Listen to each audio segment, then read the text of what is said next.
पावन परम आराध्य प्रातः स्मरणीय आचार्य श्री महासमण जी के चरणों में सत सत नमन करते हुए हम आज प्रातः की क्लास प्रारंभ कर रहे हैं। त्रिपदी वंदना।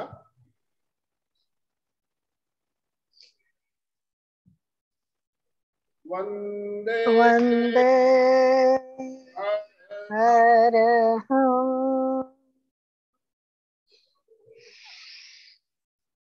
वंदे गुरुवरं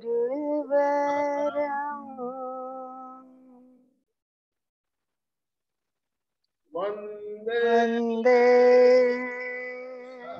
सत्यं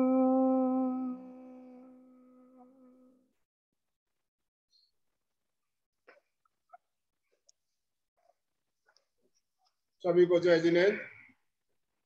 आज मंगलवार का दिन और मंगलवार को जैसा आपको मालूम है हमारी विशेष क्लास चलती है आओ जीना सीखें। तो आज अलका जी हमारे साथ जुड़ी हुई है, उनका प्राणायाम के ऊपर सेशन चल रहा है।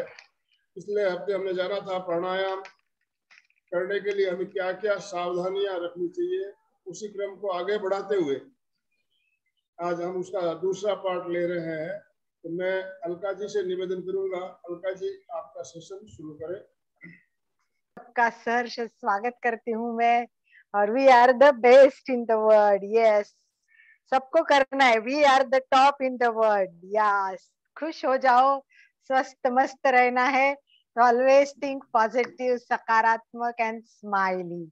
सो सबसे पहले वंदना गुरुदेव के चरणों में, कोटि कोटि वंदना। बिना गुरु ज्ञान कहाँ से आवत। और भाग्यवान है, ऐसे गुरु मिले हैं। तो मैं अंतस्थ विराजित प्रातः स्मरणीय विश्व वंदनीय आचार्य श्री महाश्रमण जी के चरणों में कोटि कोटि वंदना करते हुए योग का ज्ञान और प्राणायाम जिसने मेरे जीवन में बहुत सहजता से लाया और क्लियर कर दिया, ऐसे मेरे योग गुरु के चरणों में, योग विद्या धाम के चरणों में आचार्य हमारे जो गुरु है वो भी बहुत मान है, क्योंकि उनको भी पीएम मोदी पुरस्कार मिला है 25 लाख रुपए का। इतना सुंदर उनका काम है। तो ऐसे गुरु भी महान होते, उनके भी चरणों में मेरी शत शत वंदन करते हुए चलिए आइए हम सब लोग स्टार्ट करेंगे ओमकार प्रार्थना।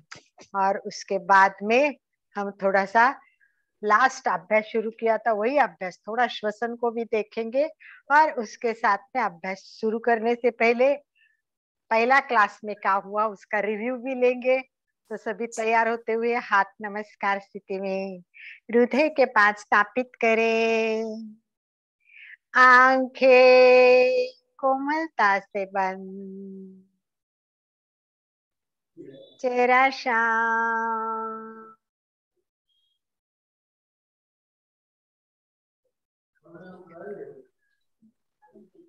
कोशिश करें कोई विचार मन में ना आए, वो आते ही रहते हैं, उसकी ओर ध्यान न दे।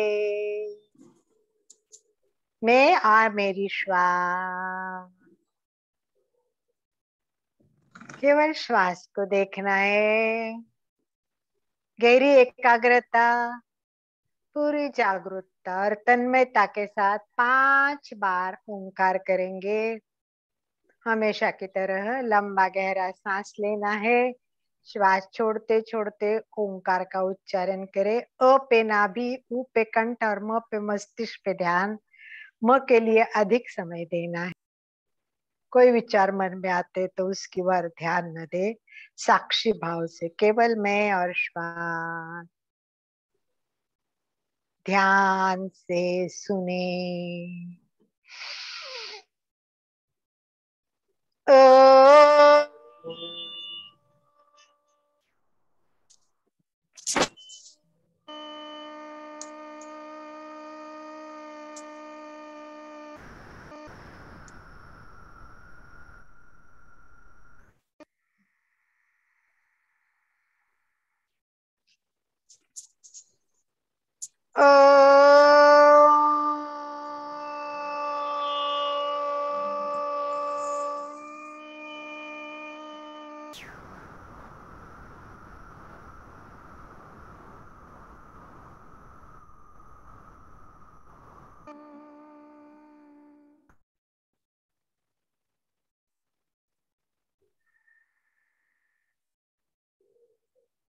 ओ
प्रार्थना, मेरे पीछे एक एक लाइन, किसी एक कान म्यूट है तो मुझे भी सुनाई देगा, मेरे पीछे आपको बोलना है।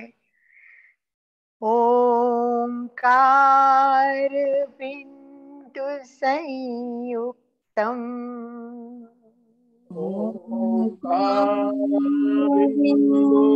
संयुक्तम् नित्यं ध्यायन्ति योगिनः नित्यं ध्यायन्ति योगिनः कामदं मोक्षदं चैव कामदं मोक्षदं चैव ओंकाराय नमो नमः। ओंकाराय नमो नमः। सभी एक साथ। गुरुर ब्रह्मा गुरुर्विष्णु गुरुर्देवो महेश्वरा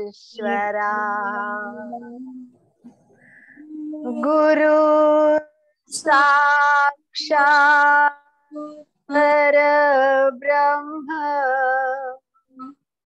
तस्मै श्री गुरवे नमः।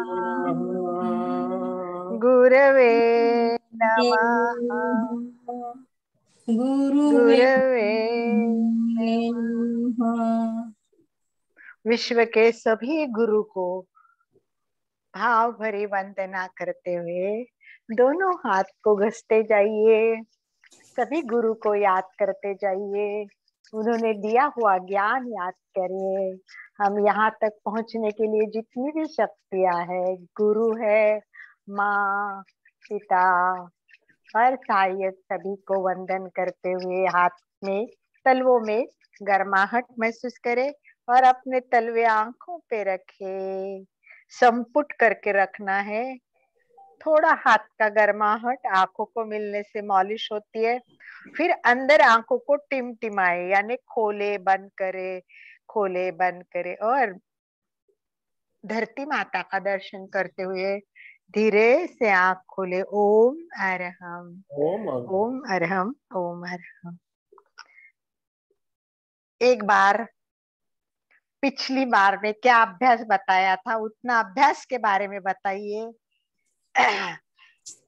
कितना अभ्यास बताया। देखिए नागपुर में सब लाइव में है, तो मैं जितने लाइव है उनको नमस्कार करती हूँ, उनको सबको मैं वंदन करती हूँ, प्रणाम करती हूँ। और आप बताइए, लास्ट टाइम में 3 अभ्यास, पूरा ध्यान अपनी मुद्रा रखते हुए धीरे से आंखें कोमलता से बंद, चेहरा शांत, केवल श्वास को देखे, मैं और मेरी श्वास। कुछ नियंत्रण नहीं है, कुछ कम करना नहीं, कुछ ज्यादा नहीं, जैसे चल रही है वैसे श्वास।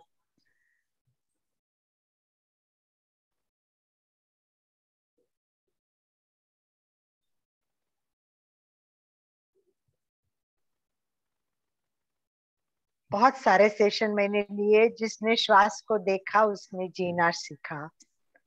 श्वास ही जीवन है, इसीलिए हो सके उतना अपने आप में रहिए। समय मिले तब केवल श्वास को देखते रहिए। इसके लिए नाक के द्वार पे द्वारपाल बनकर खड़े हो जाइए। दो नाक के द्वार है, उसके बीच में आप द्वारपाल बन के खड़े हो जाए। आते जाते प्रत्येक श्वास को देखें, अनुभव करें श्वास अंदर जा रहे हैं, श्वास बाहर आ रहे हैं। केवल श्वास को देखना।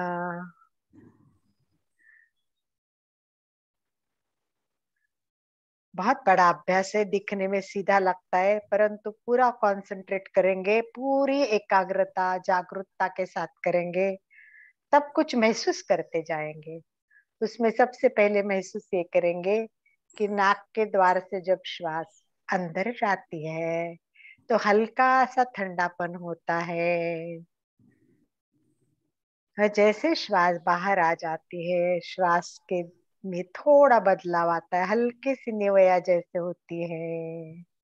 इस तरह श्वास को गहराई से देखते जाना है, केवल देखना नहीं, गहराई से एकाग्र होते हुए श्वास को देखे।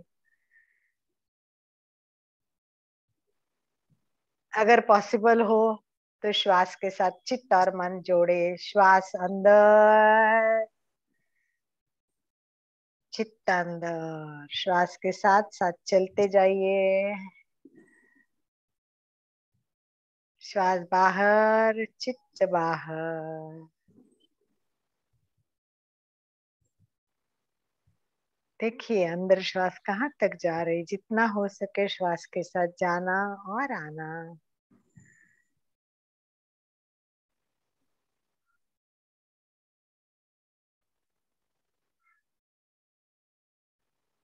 सावधान।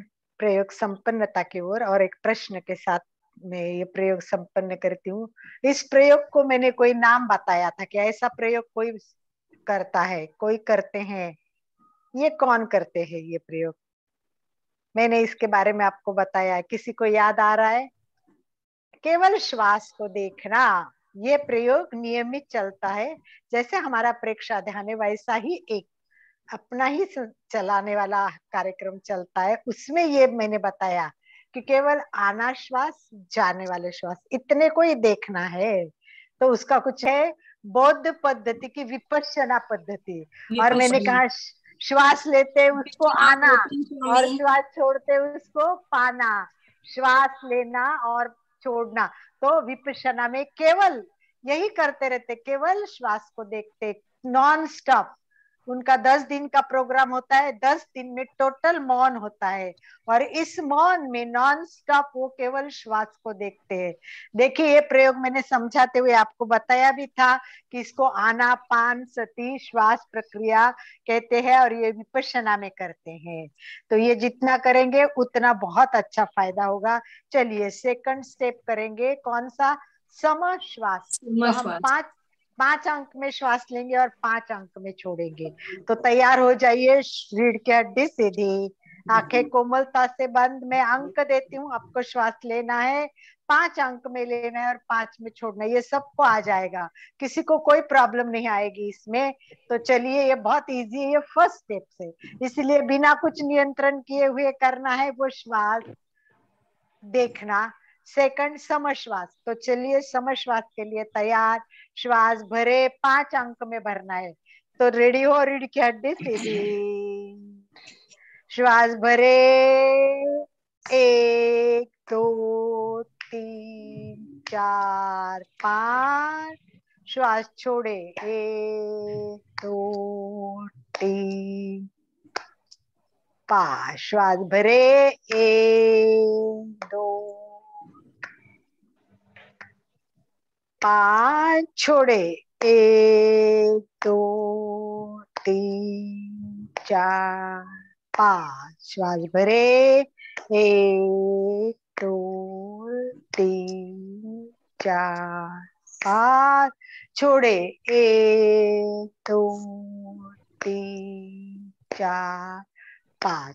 इसको ही मैंने मंत्र के साथ बोला है।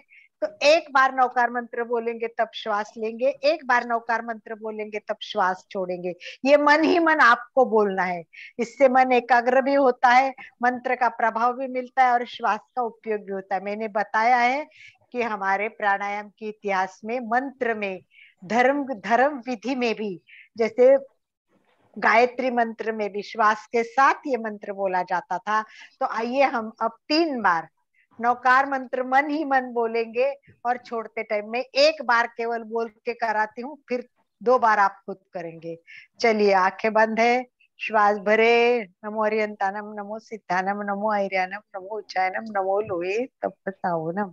श्वास छोड़े, नमो अरियंतानम, नमो सिद्धानम, नमो ऐर्यानम, नमो उच्चायनम, नमो लोहे तपसावनम। खुद ही करे, मन ही मन श्वास का मंत्र का उच्चारण करते हुए।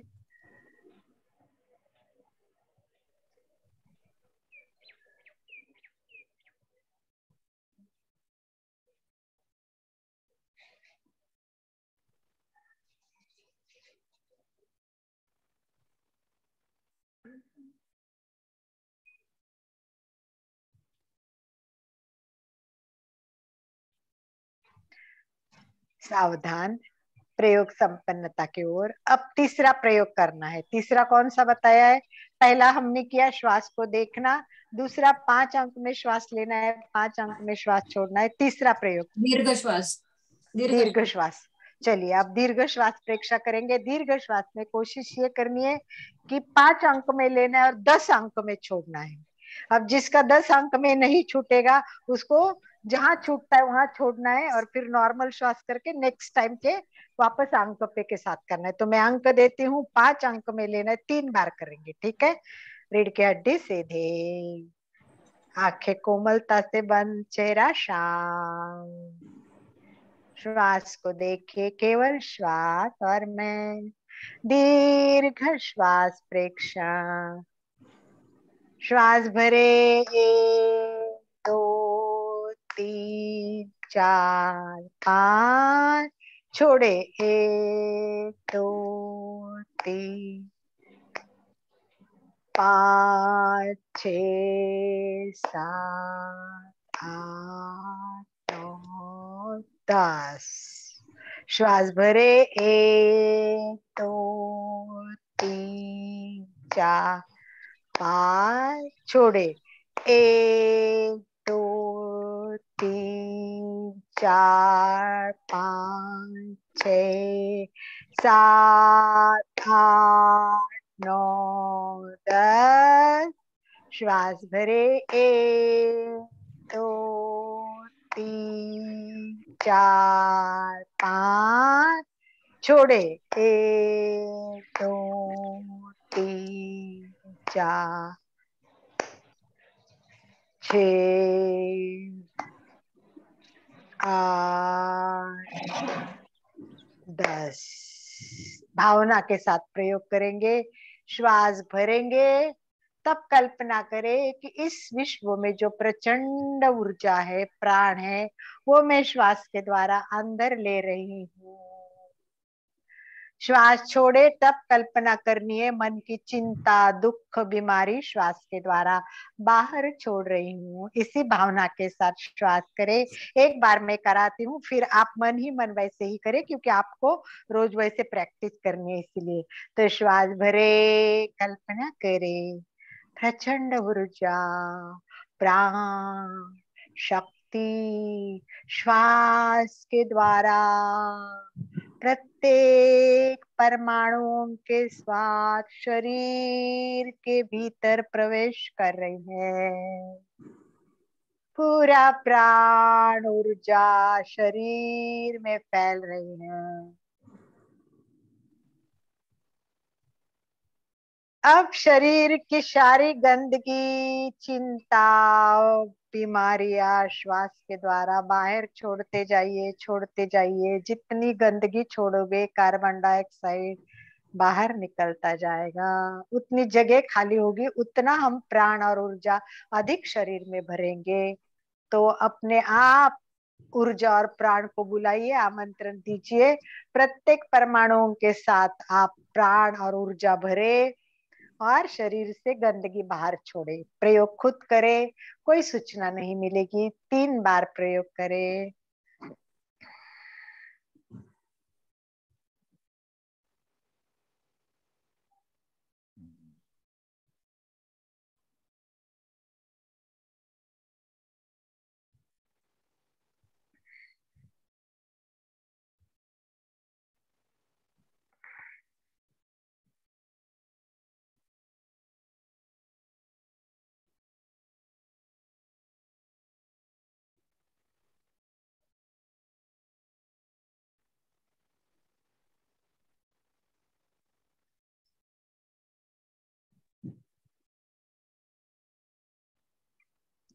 प्रचंड ऊर्जा। आसन में दृढ़ रहना, इंद्रिय वश करना। यस। और तीसरा पॉइंट, इंपॉर्टेंट पॉइंट, 3 पॉइंट बताए थे। नंबर 1 आहार नहीं, सबसे आहार तीसरा और इम्पोर्टेंट, सबसे इम्पोर्टेंट पॉइंट में, very very very very important point. इंद्रिय में वश, इंद्रियों को वश करना सबसे इम्पोर्टेंट पॉइंट चाहिए मुझे। बस क्लास में मैंने बताया था कि इसके बिना प्राणायाम हो ही नहीं सकता, अगर होगा तो वो सही होगा ही नहीं। सांस, सांस गलत। हवा, हवा, अग्नि से बस छोड़ दीजिए, मैं सब फेल। गुरु गुरु गुरु के बिना। ये सुचिता जी अभी लाइन पे आए। ये जल्दी दिमाग में फिट क्यों नहीं होता है? मैंने बताया 4 पॉइंट ध्यान रखने के लिए बोला। नंबर 1, सबसे पहले आसन। आसन बहुत अच्छे दृढ़ होना चाहिए। जब तक आसन में स्थिरता नहीं आएगी, प्राणायाम नहीं होगा, ध्यान नहीं होगा, कुछ भी नहीं होगा। ना हम स्वस्थ रहेंगे, ना हम मस्त रहेंगे। सबसे पहले आसन, आसन में स्थिरता, दृढ़ता आनी चाहिए। सेकंड, हमारे इंद्रिय जो पर घूमते नियंत्रण। रहते, तो इंद्रियों को, ये इंद्रिय घूमते रहेंगे तो ना हम अच्छी तरह ध्यान करेंगे, ना हम प्राणायाम करेंगे। इसलिए इंद्रियों को नियंत्रण जरूरी है। तीसरा, आहार बहुत इम्पोर्टेंट। अगर आहार गलत होगा, अगर हमने गलत खाया, अगर हमारा पाचन अच्छा नहीं होगा तो आसन भी अच्छे नहीं होंगे, प्राणायाम भी अच्छे नहीं होगा। तो गरिष्ठ भोजन करना भी गलत है। और हमें समय नहीं है, असमय खाना खाना गलत है। और प्राणायाम करने से पहले पेट खाली होना चाहिए। 3 इंपॉर्टेंट पॉइंट के बाद मैंने बोला इन सबसे इम्पोर्टेंट पॉइंट गुरु प्राणायाम में गुरु डायरेक्शन। वो क्यों बताया है? गुरु डायरेक्शन से ही क्यों करना है? चलिए फटाफट इसका मुझे क्योंकि हम गलत प्राणायाम, यस, गलत प्राणायाम। देखो हमारे गुरु अगर सही नहीं होंगे तो प्राणायाम सही नहीं होगा। प्राणायाम सही नहीं होगा तो क्या होगा? अनेक बीमारियां आएगी। मैंने आपको श्लोक बताया था, अगर सही प्राणायाम करते हैं तो सारी बीमारियां हमारी नष्ट हो जाती है, सारी बीमारी से हम मुक्त हो जाते हैं। परंतु अगर हम गलत प्राणायाम करते हैं तो सारी बीमारियां आती है और हम और बीमार हो जाते हैं। इसीलिए मैंने और मैंने बता, पतंजलि ने कितने सूत्र बताए हैं? पतंजलि के 5 है। पतंजलि ने 5 सूत्र बताए। बस आगे जाएंगे। हठ योग 78 श्लोक है। हठ योग में कितने? 78 और घेरण संहिता में कितने? 91। बस अब हो गया। और पतंजलि का एक ही शब्द मैंने बताया, कौन सा शब्द है? प्राणायाम की पूर्व तैयारी में एक ही ओंकार। तस्मीना शक्ति, तस्मीन सती, नहीं तस्मीन सती, यानी पहली तैयारी हो जाएगी, आसन की तैयारी हो जाएगी। ये तस्मीन सती मतलब पूर्व तैयारी। चलिए अब नया आज का पॉइंट शुरू कर देते हैं, नए पॉइंट पे आते हैं। ठीक है, सबसे पहला पॉइंट हमने देख लिया कि प्राणायाम करते तो क्या होता है। ये जो श्वास पटल है, पूरा पटल काम करता है, यानी फेफड़े हमारे खुल जाते हैं, ये तनुपट उठता है, पेट आगे आता है। तो ये सारी प्रक्रिया नाक से लेके हमारी श्वास नली, फेफड़ों से लेके तनुपट मतलब पूरी एक श्वसन प्रक्रिया चलती है। तो क्या होता है, इस श्वसन प्रक्रिया में पूरे एक एक इंद्रिय काम करते हैं। जैसे फेफड़े खुल जाएंगे, पूरा भरता जाएगा श्वास, तो दीर्घ श्वास की प्रक्रिया होती है। उसके बाद में क्या होता है, हम कुंभक करते हैं, श्वास रोकते हैं, तो यहाँ से पूरा तनाव आ जाता है। फिर त्रिबंध बांधते हैं, तो 3 प्रक्रिया होती है। एक क्या होते हैं, हम दीर्घ श्वास लेते हैं, सेकंड हम कुंभक करते हैं यानी श्वास को रोकते हैं, और थर्ड हम त्रिबंध बांधते हैं। त्रिबंध हम सीखेंगे, उसके बारे में बाद में चर्चा करेंगे, नेक्स्ट क्लास हमारी त्रिबंध पे होगी। तो हम ये जो प्रक्रिया करते हैं, श्वास लेना, रोकना और त्रिबंध बांधना, इससे पूरे हमारे इंद्रिय काम करते हैं। ये इंद्रिय अगर हमने सही नहीं काम किया तो ये इंद्रियों पर बुरा परिणाम होगा और वो खराब हो जाएंगे, कहीं ना कहीं अटक जाएंगे, तो हमारा यहाँ श्वास लेने में परिणाम हो जाएगा। ये सारा संबंध कहाँ आएगा, लास्ट में आके कहाँ आता है, हमारा पेट फूलता है ना, हम बोलते हैं श्वास में पेट फूल, तो पाचन संस्था यहाँ है हमारी, पेट के पास है ना, आमाशय और पाचन संस्था। अगर हमारा सारी प्रक्रिया सही नहीं होगी तो पाचन संस्थे पर परिणाम होगा कि नहीं होगा। अगर हमने गलत काम किया तो पाचन संस्थे पर, इसीलिए अगर पाचन ठीक नहीं है, पाचन परफेक्ट नहीं है, तो प्राणायाम भी अच्छा नहीं होगा। तो प्राणायाम अच्छा करना है तो पाचन अच्छा होना जरूरी है। ठीक है, अभी हमने एक बात और जानी थी कि श्वास पर नियंत्रण कौन करता है। श्वास पर नियंत्रण करना है मेरे को श्वास कम करना है, मुझे श्वास बहुत लंबा लेना है, तो श्वास पर नियंत्रण कौन करेगा। कछुआ। कछुआ तो कछुआ एक उदाहरण है, नाम है, कछुआ थोड़ी आपके श्वास को, आपके श्वास को नियंत्रण कर। पेट का साफ रहेगा तो लंबा होएगा। नहीं नहीं नहीं, ना ना ना, ये सब नहीं, अब ये सब हो गया, दूसरा पार्ट, नया पार्ट है। देखिए, इच्छा शक्ति, ना इच्छा शक्ति, सबसे मेरी मन की भावना होनी चाहिए, मेरा मन होना चाहिए कि मुझे दीर्घ श्वास करना है। तो कौन कराएगा आपको, मन कराएगा, आपकी इच्छा शक्ति है वो कराएगा। ये जब मन और इच्छा शक्ति होती है तभी हमारा श्वास अच्छा होता है।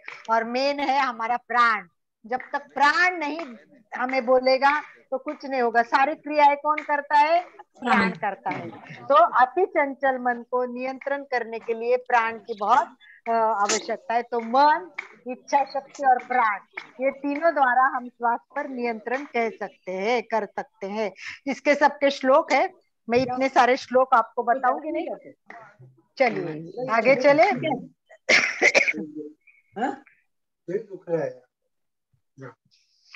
बहुत अच्छे ठंडे मौसम है पर पीछे आवाज आ रही हो तो आनंद भाई जी जरा म्यूट कर दीजिए सबको। अभी आगे का इम्पोर्टेंट पॉइंट है हमारे में। सबसे इम्पोर्टेंट हमारे शरीर में क्या है, वायु का अस्तित्व है, राइट। प्राण वायु जिसको हम वो अंदर बोलते हैं, वो वायु क्या होती है, सब निकल गई, प्राण निकल गया तो हम खत्म हो जाएंगे। तो जब तक वायु अंदर है तब तक हम अच्छा जी सकते। तो हमें अच्छा जीना है तो क्या करना है, वायु अच्छी अंदर होनी चाहिए। अब वायु क्या काम करती है पता है आपको, हमारा पूरा शरीर है वो 5 महाभूतों से बना है, पंच महाभूतों से शरीर बना है। एक दिन आनंद भाई जी बोले वैसे हम पंचकोश का भी अभ्यास करेंगे और एक दिन हम पंच महाभूतों पर भी बात करेंगे। पर अभी इतना ही ध्यान रखें कि शरीर का ये जो वायु है, प्राण शक्ति, ये 5 महाभूतों को बांध के रखती है। हमारे शरीर में 5 प्राण को सबको बांध शक्ति, ये क्या होती है, प्राण शक्ति काम करती है। तो इसीलिए वायु अंदर रहना बहुत जरूरी है। वायु गया प्राण खत्म। तो हमारा वायु ना जाए इसलिए हमें क्या करना है, वायु का निरोध करना है। और वायु का निरोध यानी प्राणायाम। समझ में आया अभी। तो वायु का निरोध करना यानी प्राणायाम करना। और प्राणायाम क्यों करना, अब सबसे लास्ट इंपॉर्टेंट पॉइंट। अभी इतना सब जानने के बाद नया पॉइंट है ये कि हमें प्राण वायु के पूर्व तैयारी करनी क्यों जरूरी है, प्राणायाम करना क्यों जरूरी है, दोनों बातें मिक्स है। प्राणायाम की पूर्व तैयारी में भी आवश्यक बातें हैं क्यों है, और हमारे को प्राणायाम क्यों करना है, बहुत इंपॉर्टेंट बात है। चलिए बताइए, आपके आइडिया बताइए। म्यूट कर सकते हो आनंद भाई जी, कर दीजिए म्यूट, कोई बात नहीं है। आध्यात्मिक आध्यात्मिक आगे मार्ग में आगे बढ़ने के लिए और स्वस्थ रहने के लिए। आध्यात्मिक तो आगे आएगा, पहले सबसे पहले स्वस्थ रहने के लिए, ठीक है, स्वस्थ, पहला yes. पॉइंट। और बताइए पहले, और उससे भी टू द पॉइंट चलेंगे हम, तो बताइए। दीर्घ काल और निरोगी जीने के लिए, सुदृढ़ और निरोगी दीर्घ काल। ठीक हो गया, इससे भी और इम्पोर्टेंट है, इससे भी और इम्पोर्टेंट है, वो तो बात की बात है दीर्घ श्वास। चलिए मैं बता देती हूँ क्योंकि इसमें टाइम नहीं जाएगा। हमारे शरीर में क्या है, देखिए सभी नाड़ियां है ना, नाड़ियां। हमारा रक्त क्या होता है, नाड़ियों से संचारित होता है। अन्न क्या होता है, हम खाते हैं तो नीचे जाता है। ये सारे तंत्र में क्या होता है कि हमारे हर एक तंत्र, अनेक पदार्थ है कि जो शरीर में ऊपर नीचे करते। जैसे बाहर से संदेश आया तो वो क्या होगा, मज्जा तंतु के द्वारा बिंदु तक जाएगा, ब्रेन तक जाएगा, फिर ब्रेन कुछ प्रक्रिया करेगा, उसका उत्तर देगा तो उसका आदेश भी जाएगा। ये भी एक संचारण है, सब ये सब हलन चलन है। देखिए कौन कौन से, एक रक्त ऊपर से नीचे पूरे बॉडी में घूमता है। सेकंड अन्न है, हम जो खाते हैं वो पूरा जाता है। दूसरा है हमारे संदेश होते हैं। और सबसे इंपॉर्टेंट हमारी नाड़ियां में क्या होता है, ये नाड़ियों में अच्छी तरह से होना चाहिए कि नहीं होना चाहिए, रक्त अच्छी अच्छा होनी जाना चाहिए। रक्त अटक गया तो क्या होगा, दर्द होगा, जहां से रक्त नहीं जाएगा वो दर्द हो जाएगा, सोजन आ दुख, जाएगा। सोजन आ जाएगा, बहुत दर्द हो जाएगा। तो दर्द ना होने के लिए रक्त प्रवाह सुचारू रूप से होना चाहिए। अन्न अगर ठीक तरह से नीचे नहीं गया तो क्या होगा, अटक गया तो अपचन हो जाएगा, तो बहुत सारे प्रॉब्लम्स हो जाए। तो इस प्रकार ये सारी नाड़ियां अगर सुचारू रूप से चलानी है, ये सारी नाड़ियां अगर शुद्ध रखनी है, ये सारी सारी नाड़ियां अगर हमें स्वच्छ करनी है। देखिए हम घर कितना साफ रखते हैं, तो अंदर को भी साफ करना चाहिए ना, अंदर की भी सफाई चाहिए ना। अगर नल में पानी आता है घर में और नल में कचरा अटक गया तो आप तुरंत क्या करेंगे, सफाई वाले को बुलाएंगे, नल साफ करेंगे और पानी अच्छा बहना चाहिए। तो हमारे अंदर भी 72,000 नाड़ियां है, सारी गंदगी से भरी है। श्वास भी सही नहीं आ रहा है, कोई खांस रहा है, कोई को खांस सर्दी हो रही है, तो हमारे हाथ, ये सारी नाड़ियां है वो भी सही काम नहीं कर रही है। तो ये सब नाड़ियां अच्छी काम करें, इसलिए प्राणायाम करना है। प्राणायाम करने से रक्त अच्छी तरह से सुचारू रूप से जाएगा। और ये सब नाड़ी की शुद्धि कैसी करती है, उसकी पूरी प्रक्रिया हमें दी है। तो सबसे पहले ध्यान रखो कि हमारे शरीर में जो गंदगी है, श्लेष्मा है, मेद है, सारे दोष है, ये प्राणायाम करने से निकल जाएंगे। और ये शुद्ध करने के लिए षटकर्म भी दिए हैं। आपको याद है, मैंने शुद्धि क्रिया की क्लास ली थी, तब मैंने दिखाया था, नाक में से यहाँ पानी डाल से यहाँ से निकाला और नाक को साफ किया। मैंने नाक में एक रबर डाला था, याद है आपको, और मुंह से निकाला था, और रबर को मैंने इस तरह घासा था। तो हमारे अंदर की शुद्धि बहुत जरूरी, ठीक है। तो हमने ये समझ लिया आज कि हमारे को सब नाड़ियां शुद्ध करनी है, पूरी नाड़ियों की गंदगी हमें निकालनी है। और जब हमारी प्राणियों सारी गंदगी, उसमें एक बहुत सुंदर श्लोक दिया हुआ है, एक श्लोक में बताती, माला कुलासु नाड़ीषु, माला कुलासु नाड़ीषु मारुतो नैव मध्यगा कथम स्वाद उन्मयनी भावाः कार्य सिद्धि कथम भवेत। अर्थात शरीर की नाड़ियां जो मल से भरी होगी तो उसमें सुषुम्ना मार्ग से श्वास नहीं जाएगा, तो बहुत डिस्टर्ब आएगा, और वो ना हो जाए इसीलिए हमें प्राणायाम करना है, ठीक है। समझ में आ गया। चलो Yes. आज आज में इम्पोर्टेंट पॉइंट बता के आज की क्लास में हम इसका प्रयोग भी करेंगे। मैंने आपको बताया है कि श्वास लेना है, उसका डबल छोड़ना है? और कितना रोकना है आपको पता है, याद है, मैंने एक बार बताया भी था, कितना रोकना है, कुंभक कितना होना चाहिए। नहीं, आप चार्ट में लिख दीजिए, अभी चार्ट में लिख दीजिए कितना रोकना है, श्वास कितना रोकना है। आनंद भाई जी वहां बैठे वो लोग भी बोल सकते हैं, वैसे कोई बात नहीं है। क्वेश्चन आंसर और में लेंगे उनको। हाँ ठीक है, चलिए बोलिए। आप मुझे बताइए कुंभक कितना होना चाहिए। 10 नहीं सुचिता जी, गलत। कुंभक हमने अगर 5 में श्वास लिया, 10 में श्वास छोड़ रहे हैं, तो कुंभक कितना होना चाहिए?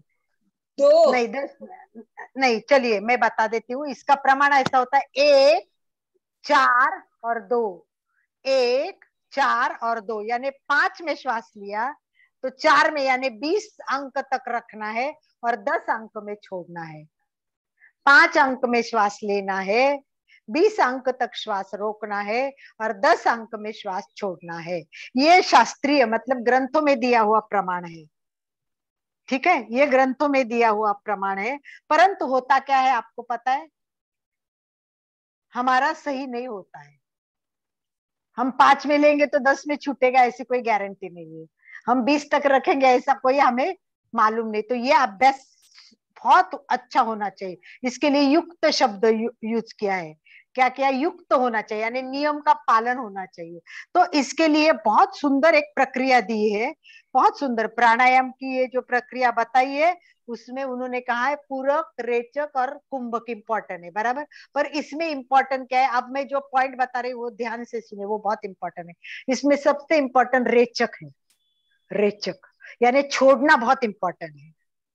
देखो पानी भर लिया, वो तो हम पटक के भर लेंगे पानी। अब पानी डालना है, वो कैसे डालना है, फटक के बादली उल्टी भी कर सकते हैं तो पानी गिर जाएगा। फिर थोड़ी सी उल्टी कर दी तो 2 4 5 मिनट में गिर जाएगी, और थोड़ी कम तिरकी कर दी तो वो 10 मिनट 10 सेकंड में भी जाएगा। और हमने एकदम होल कर दिया, नीचे होल कर दिया, और फिर होल से पानी जाएगा तो कितना जाएगा, बहुत कम जाएगा। तो रेचक बहुत इंपॉर्टेंट है, क्योंकि हमारा श्वास अंदर रहता है वो फायदा। अभी इसके लिए ग्रंथों में ये बताया है कि आपको अभ्यास करना है ना प्राणायाम का, आपको शास्त्रीय अभ्यास करना है, आपको सही अभ्यास करना है, तो आपको क्या करना है, पहले आपको श्वास छोड़ना सीखना है। आपको आपका रेचक काउंट करना है, कितना होता है, क्या करना है, रेचक काउंट करना है। और लिखना है, रोज लिखना है कि रेचक, रोज रेचक लिखना है कि मेरा रेचक कितना होता है, मेरा रेचक कितना होता है, रोज इसको गिनना है। और जब हमको पता चलेगा कि मेरा रेचक 10 अंक में होता है, तो हमें 5 सेकंड में लेना है और 10 में छोड़ना है। लेने में कोई प्रॉब्लम नहीं आती, लेना इजी हो जाता है, छोड़ने में प्रॉब्लम आती है। इसीलिए रेचक काउंट करना। अगर आपका 8 अंक में रेचक होता है, तो आपको पूरा कितना करना है, 4 अंक करना है। तो इसीलिए रेचक काउंट करना है, सबको रेचक काउंट करना है ना। नया ये बहुत इंपॉर्टेंट है। ये तो नियम है, ये प्राणायाम का नियम है। अधिक से अधिक रेचक करना है, 5 6 7 दिन। अभी देखती हूँ मैं कितने लोग 8 दिन अपने नोटबुक में रोज लिखना है कि मेरा रेचक कितना होता है। चलिए ये प्रयोग कौन करता है, ये मैं चेक करने वाली हूँ नेक्स्ट मंगलवार को। तो हमें रेचक चेक करना है, और फिर रेचक का एक अंदाज निकालना है कि मेरा 8 अंक में रेचक होता है, मेरा 10 अंक में होता है, मेरा 12 अंक में होता है। उस हिसाब से फिर पूरक तैयार करना है। तो पहले हम केवल पूरक और रेचक करेंगे, कुंभक में नहीं जा रहे हैं। कुंभक के लिए बहुत टाइम लगेगा आपको, तो आपको ये 2 प्रयोग करने। तो चलिए हम एक बार रेचक सीखते हैं। रेचक करने के लिए सीखना है, तो सीधे बैठे सब, रीढ़ की हड्डी सीधी करे, एकदम टट्टार सीधा बैठना है। इसको मैंने एक गीता का वाक्य बताया था सीधा बैठने के लिए।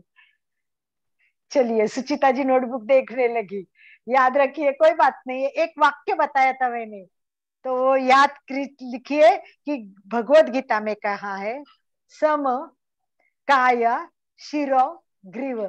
सम काया शिरो ग्रीव, यानी काया सम, सीधी होनी चाहिए, एकदम सीधा बैठना है। तो इसको याद रखना है, एकदम थोड़ा भी झुकेगे ना श्वास लेने में डिस्टर्ब हो जाता है। तो सीधा, एकदम सीधा, रीढ़ की हड्डी सीधी, आंखें कोमलता से बंद। अब अपना आप श्वास भर लीजिए खुद, और छोड़ते टाइम गिनिए कि आप कितने में छोड़ रहे। जैसे मैं एक बार मेरा दिखाती हूँ, फिर आप देखिए, एक बार आप मेरे को देख लीजिए, ठीक है, ध्यान से देखना है। देखो मैं श्वास ले रही हूँ,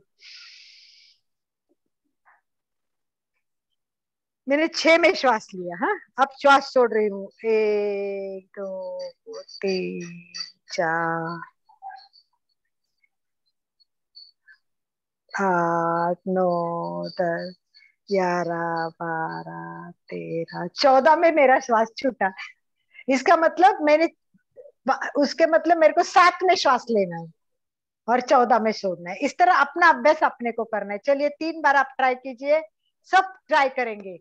श्वास एक बार, रीढ़ की हड्डी सीधी, आंखें कोमलता से बंद, एक बार श्वास भरे और छोड़ते टाइम गिने, 1 2 3 4 5 6 7 8 9 10। छोड़ दीजिए, नॉर्मल श्वास। श्वास भरे, जितना भरना है भरे, काउंट मत कीजिए। श्वास छोड़े, 1 2 3 4 6 7 8 9 10 में छोड़ना है। इसमें बीच में आपको देखना है कि मेरा 5 में छूटा, 6 में छूटा, 7 में छूटा, 8 में छूटा। अपना आप स्टडी करो। अब एक बार आप खुद कर लीजिए।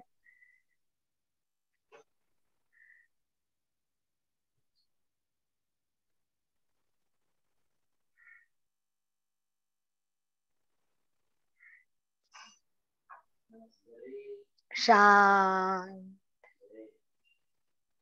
तो इस प्रकार नेक्स्ट मंगलवार आपको बताना है कि मैं इतना पूरक लेने वाली हूँ और इतना छोड़ने वाली हूँ। आपने अगर मैसेज भी किए तो भी चलेगा। 3-4 दिन प्रयोग कंटिन्यू होना चाहिए। रेचक बराबर जम जाएगा, उसके बाद में आपको, चलिए फटाफट फटाफट फटाफट बता देते प्राणायाम की पूर्व तैयारी में हमको क्या क्या करना है।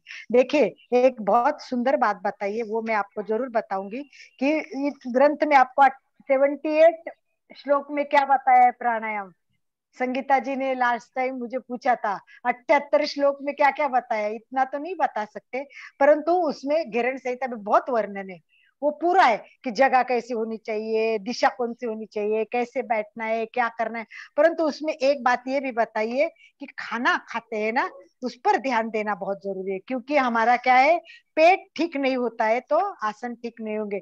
तो मित आहार बहुत जरूरी है। एक बात ध्यान रखिए कि आहार कौन सा जरूरी है, मित आहार बहुत जरूरी है। और इसके लिए आधा भाग अन्न से भरे, 1/4 आहार लीजिए और 1/4 भाग घूमने के लिए रखिए। ठीक है, ये जरूरी है। और सबसे बड़ी बात ये बताइए कि हमें अगर प्राणायाम करना है तो रोज दूध और घी लेना आवश्यक है। बोलिए, क्या लेना आवश्यक है? दूध और घी, इसका सेवन करना बहुत आवश्यक है। बताइए, दूध और घी लेने की बात ग्रंथों में बताइए। इसका कारण क्या है? क्योंकि प्राणायाम उष्म होता है। प्राणायाम करेंगे तो उष्णता ज्यादा होगी। तो ये उष्मा कम होने के लिए हमें प्राणायाम करते समय ध्यान रखना है कि रोज हम बराबर दूध ले और घी का प्रयोग करें, तब हमारे लिए प्राणायाम के लिए बहुत अच्छा रहेगा। कितनी अच्छी बात बताइए। क्या ये बात हमें पहले पता थी? नहीं थी। इस प्रकार कुछ कुछ बातें ग्रंथों में दी है, उसको जानना, स्थान जानना, काल जानना, मिताहार जानना, ये इसके साथ साथ में योग साधना में खान पीन का ध्यान बहुत जरूरी है। शुद्ध मधुर स्निग्ध आहार चाहिए, मिताहार चाहिए। और ये भी बताया प्राणायाम कब शुरू करना है। कहा है कि हेमंत ऋतु, शिशिर ऋतु, ग्रीष्म ऋतु, वर्षा ऋतु, इसमें प्रारंभ ना करे। वसंत ऋतु में अथवा शरद ऋतु में योग प्राणायाम का अभ्यास शुरू करें, योगाभ्यास का प्रारंभ करें। इस तरह सब बताया हुआ है। चलिए अब शॉर्ट में देखते फटाफट प्राणायाम की क्या क्या हमें प्रिकॉशंस लेनी है। 30 मिनट स्नान के बाद करना चाहिए। प्राणायाम अभ्यास 20-30 मिनट के बाद, स्नान करने के बाद करना चाहिए तो अच्छा होता है। पसीना आते हैं तो तौलिया से ना पूछे, वो पसीना अपने हाथ से ही मॉलिश कर लेना, उस पसीना का मॉलिश में उपयोग करना है। आसन पर चौरस आसन, कंबल रखना है अथवा सूती कपड़ा रखना है और ऊर्जा पर नहीं बैठना है, डायरेक्ट जमीन पर नहीं बैठाना, ताकि वो भूमिगत ऊर्जा ना जाए। जिस पर बैठेंगे वो कपड़ा रोज धोना चाहिए और सकारात्मक सोच से प्राणायाम करना चाहिए। शरीर स्थिर होना चाहिए, इसीलिए आसन का, पद्मासन का अभ्यास अच्छा होना चाहिए। पूरक कुंभक रेचक का अनुपात बहुत अच्छा होना चाहिए। कहीं भी घुटन नहीं होनी चाहिए, कष्ट नहीं होने चाहिए। तो इसीलिए हमें क्या करना है, बहुत ध्यान से प्राणायाम करना है। और ये प्राणायाम हमें बहुत धीरे धीरे धीरे करने की कोशिश करनी है।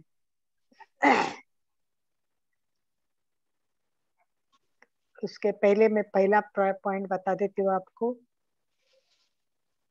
देखिए, प्राणायाम खाली पेट करना आवश्यक है। भोजन के 4 घंटे के बाद प्राणायाम कीजिए और आधा घंटा बाद कुछ मत कीजिए। शुद्धि क्रिया बहुत जरूरी है, यानी नाड़ी की शुद्धि होना बहुत जरूरी है। और उसके बाद अभ्यास करना चाहिए। मन प्रसन्न होना चाहिए। साधना के समय पीठ सीधी, आंखें कोमलता से बंद करें और ध्यान हमारे दोनों दर्शन केंद्र पर होना चाहिए। प्राणायाम की अवस्था में आंख, कान, जिह्वा, नासिका सबका उपयोग है। गला, इनकी भूमिका है। इन सबको जितना स्वच्छ करेंगे, यानी आप नहाकर ये कर लीजिए तो बहुत अच्छा होगा। जिनको दमा, हाई ब्लड प्रेशर, हाइपरटेंशन है, उनको कुंभक का अभ्यास नहीं करना है। सबसे बेस्ट प्रातःकालीन अभ्यास होता है। सर्दी ज्यादा हो तो दोपहर को, सायंकाल को भी अभ्यास कर सकते हैं। अब कौन से प्राणायाम कब करना है वो अभी बताने की जरूरत नहीं है, वो मैं सब प्राणायाम बताऊंगी तब आपको बताऊंगी। बहुत सारे नियम है, बहुत सारे नियम है, इतने डिटेल में नहीं जाएंगे। अभ्यास करते समय मौसम के अनुकूल वस्त्र पहनना चाहिए। सर्दी में अक्टूबर तक प्राणायाम का अभ्यास बढ़ाया जा सकता है। प्रारंभ में गहन श्वास भरना और छोड़ने का अभ्यास धीरे धीरे कीजिए और फिर लयबद्ध होना चाहिए, इसलिए समताल और लयबद्ध होना चाहिए। अच्छा अभ्यास दीर्घकालीन ब्रह्मचर्य व्रत का पालन करने से फायदा होता है। संयमित आहार इसके लिए उपयोगी है।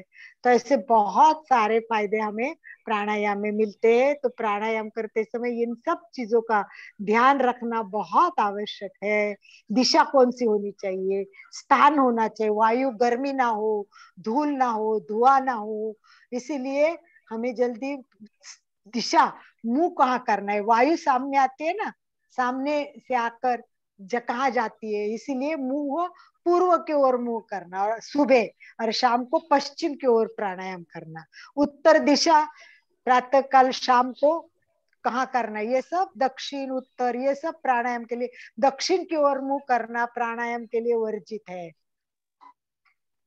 चलिए, दूर बहुत पॉइंट्स है, इतने डिटेल में नहीं जाते हुए अभी आप कुछ प्रश्न हो तो फटाफट पूछ लीजिए। सुना है कि दूध एक एज के बाद नहीं पीना चाहिए, वो बचपन में ही दूध पीना चाहिए, किसी को पचता नहीं है, तो क्या करें? दूध हेल्थ के लिए वैसे बहुत अच्छा होता है। डायरेक्ट दूध ना पीते हुए पानी डाल के थोड़ा पीजिए तो पाचन के लिए उपयोगी हो जाएगा। और वो भी बहुत ज्यादा नहीं, थोड़ा प्राणायाम, थोड़ा प्राणायाम, अपन दूध अवॉइड करके घी यूज करे तो भी चलेगा क्या? हाँ वो तो चलता ही है, क्योंकि वो शरीर का अपना क्या होता है कि भाई अंदर जो उष्मा हो गई है ना उसको कम करना है, सबसे उष्मा बड़ी मीन्स बात। गर्मी क्या? गर्मी आती है प्राणायाम में, प्राणायाम में गर्मी बहुत होती है। अलका जी कल से आ रही मैम। Very good. तो आपको आज का सेशन कैसा लगा बताइए। बहुत अच्छा, बहुत कुछ नया सीखने को मिला है। अच्छा, तो प्राणायाम बहुत इम्पोर्टेंट है, इसका ध्यान रखिए, बहुत जरूरी है। Yes ma'am. आगे और कोई बात करना चाहे? अलका दीदी, प्राणायाम कितने प्रकार का? आवाज आ रही है अलका जी? आ रही, सबकी आवाज आ रही। प्राणायाम नमस्ते मैम।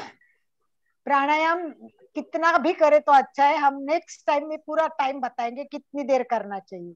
जैसे दिन में तीन बार दिन में करना चाहिए, सुबह, दोपहर को, शाम। और स्टार्ट में हम लोगों को जितना पॉसिबल है, हमें कष्ट ना हो, थकान ना आए, वहां तक कर लीजिए। मुझे यहाँ प्रैक्टिस कर, आने से बहुत अच्छा लग रहा है। कुछ दिन हो गए मैं यहाँ पे आ रही हूँ, बीच में छूट गया था फिर और मैंने ज्वाइन किया।